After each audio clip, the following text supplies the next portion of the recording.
যে রাজনৈতিক শক্তি গান্ধীকে হত্যা করেছিল, আজকে তারাই বাংলার বুকে নেতাজি সুভাষচন্দ্র বসুর মতো একজন মহান মানে যিনি যিনি প্যাট্রিয়টিজমের একজন শেষ কথা, তাকে অপমান করলো আর কি। তো কাজে আজকে বাংলার একটা চরম দুর্ভাগ্যতম দিন। প্রকৃত অর্থে যদি মুখ্যমন্ত্রী চাইতেন তাহলে স্পর্ধায় পেতেন না। সেই দিন শ্রমিক ভট্টাচার্য দলের সভাপতি কোট আনকোট ফরওয়ার্ডদের গুন্ডারা এই শব্দ উচ্চারণেরই সাহস পেত না। দুর্ভাগ্যের যে আমাদের পশ্চিমবঙ্গের যে নতুন সরকার, তাদের কাছ থেকে নেতাজি সম্পর্কে এই ধরনের কথা শুনতে হচ্ছে। নেতাজিকে অপমান করা হচ্ছে, ক্ষুদিরামকে অপমান করা হচ্ছে, সুকান্ত ভট্টাচার্যের ছবিতে জুতো বেঁধে দেওয়া হচ্ছে। এরা তো আসলে ভারতের মনীষীদের মানেন না। যারা দেশের এই মহান ব্যক্তিদের অপমান করছে, এটা দেশ দেখছে, দেশ কিন্তু ভুলবে না, এবং তাদের প্রতি আমার একরাশ ঘৃণা রইল। প্রকৃত অর্থে যারা দেশপ্রেমিক, যাদের জন্য কিনা আজকের দিনটা এই সম্ভবপর হয়েছিল, আমাদের স্বাধীনতা অর্জন, তাদেরকে মেলাইন করছে, তাহলে তারা আমাদের বুঝতে হবে আমরা কাদের হাতে চলে গেছি।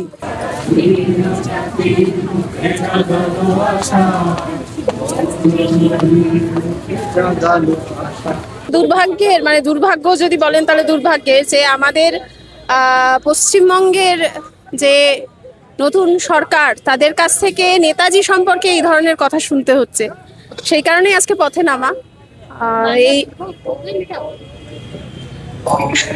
সেটা মেনে নেওয়ার মতো জায়গায় তো আমরা নেই, সেই কারণে আমরা আজকে রাস্তায় আছি। আমার ধারণা বাংলার মানুষও এটা খুব ভালোভাবে বিষয়টাকে মেনে নেবে না, রাস্তাতেই থাকবে। কিছুই বলার নেই, মানে যা হচ্ছে মানুষ সবকিছু দেখতে পাচ্ছে। নেতাজিকে অপমান করা হচ্ছে, ক্ষুদিরামকে অপমান করা হচ্ছে, সুকান্তের ছবিতে জুতো বেঁধে মানে সুকান্ত ভট্টাচার্যের ছবিতে জুতো বেঁধে দেওয়া হচ্ছে। এরা তো আসলে ভারতের মনীষীদের মানেন না। ফলে সেটাই দেখতে পাচ্ছে, মানুষও দেখতে পাচ্ছে। মানুষ লড়াইতে থাকবে, বাংলার মানুষ লড়াইতে থেকেছে। বাংলার মানুষ কখনো মেনে নেয়নি, সেটা স্বাধীনতা সংগ্রামের ইতিহাসও বলে। ওদের আসলে ইতিহাসটা তো নেই, তাই ওরা জানে না। আমাদের এই ইতিহাস আছে, তাই আমরা জানি, আমরা লড়াইতে থাকবো, এটুকু। সবচেয়ে বড় কথা হচ্ছে, যে রাজনৈতিক শক্তি গান্ধীকে হত্যা করেছিল, আজকে তারাই বাংলার বুকে নেতাজি সুভাষচন্দ্র বসুর মতো একজন মহান মানে যিনি যিনি প্যাট্রিয়টিজমের একজন শেষ কথা, তাকে অপমান করলো আর কি। তো কাজে আজকে বাংলার একটা চরম দুর্ভাগ্যতম দিন। এবং মুশকিল হচ্ছে, বাঙালিরা যদি এখনও সাবধান না হয় যে এই রাজনৈতিক শক্তির প্রতি, তাহলে বাঙালি মানে আর কবে সাবধান হবে আমি জানি না। এটা চরম দুর্ভাগ্যজনক। এবং আমি যে পোস্টারটা ক্যারি করছি, এটা দেখুন, সুভাষচন্দ্র বসু ওই সময় এই গৈরিক রাজনীতির বিরুদ্ধে বলে গিয়েছিলেন যে এরা দেশকে ভাগ করছে, এরা ধর্মের ভিত্তিতে দেশকে ভাগ করছে, সমস্ত হিন্দুর যেন সাবধান থাকে। তার ওই আজ থেকে প্রায় 90 বছর আগে, আজ থেকে 88-90 বছর আগে সুভাষচন্দ্র বসু এই সাবধানবাণী করে গিয়েছিলেন। তিনি ঈশ্বর বিশ্বাসী ছিলেন, তিনি ধর্ম বিশ্বাসী ছিলেন, কিন্তু তিনি ধর্ম নিরপেক্ষ ছিলেন। এবং তার আজাদিন ফৌজ ছাড়া আজকে ভারতের স্বাধীনতা সম্ভব হতো না। এবং যে আজাদিন ফৌজে একজন সৈনিক হচ্ছেন মুসলমান শাহনওয়াজ খান, একজন হচ্ছেন শিখ সর্দারজি গুরুবক্স সিং ধিলন, এবং একজন হিন্দু প্রেম কুমার সাইগল, এবং তারই সহধর্মিনী লক্ষ্মী স্বামীনাথন সাইগল, যিনি রানী ঝান্সি রেজিমেন্টের কমান্ডার ইন চিফ। তাই এরা একসময় জীবন বিপন্ন করে আমাদের দেশকে স্বাধীন করেছিল। একদিকে গান্ধীজির আন্দোলন, আরেকদিকে নেতাজি সুভাষচন্দ্র বসুর আন্দোলন। তো আজ ভট্টাচার্য তিনি বলছেন যে উনি ঠিক বলেছেন, আজাদিন ফৌজ তো একটা গুন্ডা বাহিনী। এটা আপনার মনে হয় কি? মানে আপনি যে বলছেন, এটা আপনার মনে হয়? আমি বলছি তাহলে হ্যাঁ, তো আপনি বলছেন, আপনি তো এক্ষুনি আমাকে জিজ্ঞেস করছেন যে গুন্ডা বাহিনী ছিল, তাহলে তো দেশে যারা স্বাধীনতা সংগ্রামী তারা সকলেই গুন্ডা ছিল। আমি শ্রমিক ভট্টাচার্যের মন্তব্যটা এতটাই আমার মানে বিনিথ মাই ডিগনিটি, এতটাই রুচির বিরুদ্ধে, আমি এই মন্তব্য সম্পর্কে কিছু মন্তব্য করতে চাইছি না। আমার কাছে ওনার প্রতি এবং এই যারা এই গৈরিক রাজনীতির যারা দল আর কি, তাদের প্রতি আমার একরাশ ঘৃণা রেখে গেলাম। আমি বলছি যে এদের সম্পর্কে আমার কোনো কিছু মন্তব্য করতে আমি একদমই কিছু চাইছি না। কিন্তু যারা দেশের এই মহান ব্যক্তিদের অপমান করছে, এটা দেশ দেখছে, দেশ কিন্তু ভুলবে না, এবং তাদের প্রতি আমার একরাশ ঘৃণা রইল।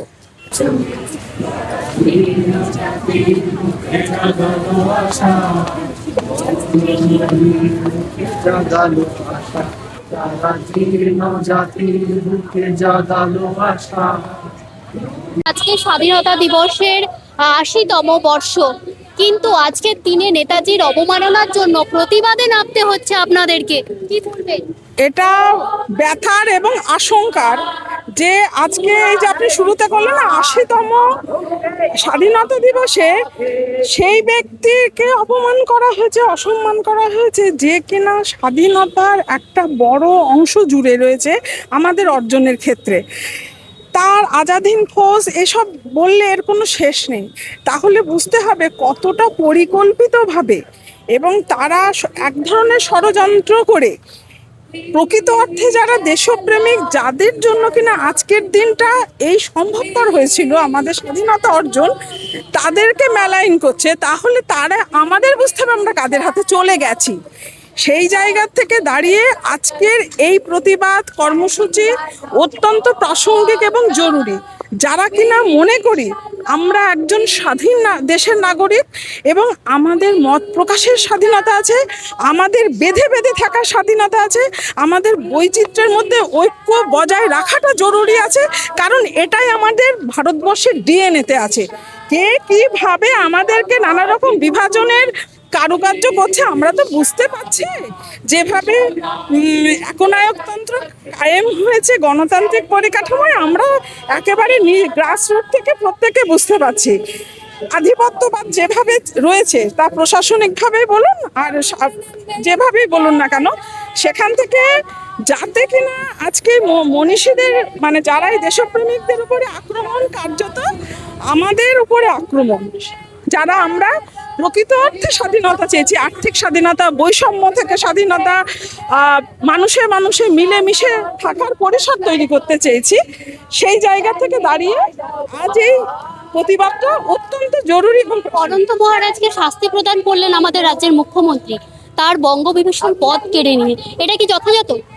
আপনি এই উত্তর আপনি জানেন বঙ্গবিভূষণ কে দিয়েছিলেন? আগের পূর্বতন মুখ্যমন্ত্রী। তিনি যে সমস্ত কিছু পারিষদ একটা সভাকবি রাখে, এরকম যারা তার হয়ে সবকিছু প্রচার করবে ইত্যাদি, তার প্রেক্ষিতে, এবং এটা কেড়ে নেওয়া আর থাকার মধ্যে কোনো সাযুজ্য নেই। বুঝতে পারতাম যদি তার বিরুদ্ধে আইনগত ব্যবস্থা নিত, যদি কিনা শুনুন, যদি অবশ্যই যদি কিনা আমরা দেখতে পাচ্ছি, যদি কেউ একটা প্রধানমন্ত্রীর বিরুদ্ধে হয়তো মনে করেছে সে একটা প্রতিবাদ স্বরূপ, আমরা দেখেছি, আপনারাই দেখেছেন সোশ্যাল মিডিয়ায় একটা প্রতিবাদের ভাষা হিসাবে পুড়িয়েছিল, জেল তাকে অ্যারেস্ট করেছে।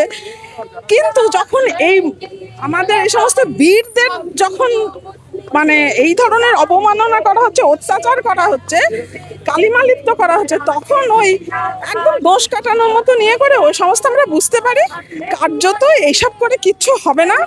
প্রকৃত অর্থে যদি মুখ্যমন্ত্রী চাইতেন তাহলে স্পর্ধায় পেতেন না। সেই দিন শ্রমিক ভট্টাচার্য দলের সভাপতি কোট আনকোট ফরওয়ার্ডদের গুন্ডারা এই শব্দ উচ্চারণেরই সাহস পেত না। ওটাতেই বোঝা যাচ্ছে এটা ম্যানুফ্যাকচার, এরা এটা করবে এবং আমাদেরও প্রতিবাদ আরও সোচ্চার হবে। রীতিমত আমরা দেখছি শ্রমিক ভট্টাচার্য তিনি বলছেন যে আমি এটা কোনো ভুল বলিনি, যা তথ্য সেটাই বলছি। হ্যাঁ, এখন কোথাও কোনো মিটিং, কোথায় কি হয়েছে, মানে কোনো বিরোধিতা করার অর্থ তাকে কোট আনকোট গুন্ডা তকমা দেওয়া, এটার থেকে বোঝা যাচ্ছে তাদের ইন্টেন্টটা। আমরা আমাদের কাছে পরিষ্কার, এখন যেটা প্রকৃত অর্থে প্রয়োজন, আমাদের সংবিধান বাঁচাতে গেলে, গণতন্ত্র বাঁচাতে গেলে আরও বেশি বেঁধে বেঁধে থাকতে হবে, ঐক্য দরকার। বৈচিত্র্যের মধ্যে যে আমাদের ঐক্য, তাকে কার্যত একদম আমাদেরকে স্থাপনা করতে হবে। যারা সরকারে আছে, কেন্দ্রে রাজ্যে, তারা এটাকে বিভাজিত করতে চাইছে জাতিগত বিদ্বেষ দিয়ে, ধর্মীয় বিদ্বেষ দিয়ে, অর্থনৈতিক বৈষম্য আরও তৈরি করে। কিন্তু আমরা সেটা বুঝে গিয়ে এই প্রতিবাদ হয়েছে, তার জন্য আমাদের এবার আক্রমণ আসছে, আরও আগামী দিনে আসবে। নিয়ম অনুসারে এইভাবে আসা দরকার, কিন্তু এটা তো থাকবে না দিদি, কারণ মানুষের প্রকৃত যে সত্য, তার যতই তুমি কালিমালিপ্ত করো না কেন, সেকালই থাকে না, যেটা সত্য সে আজও কালো তা সেই থাকবে। তাই জন্য ওদের এত ইন্টেনশনালি এই ধরনের মানে অসভ্যতা বর্বরতা করছে।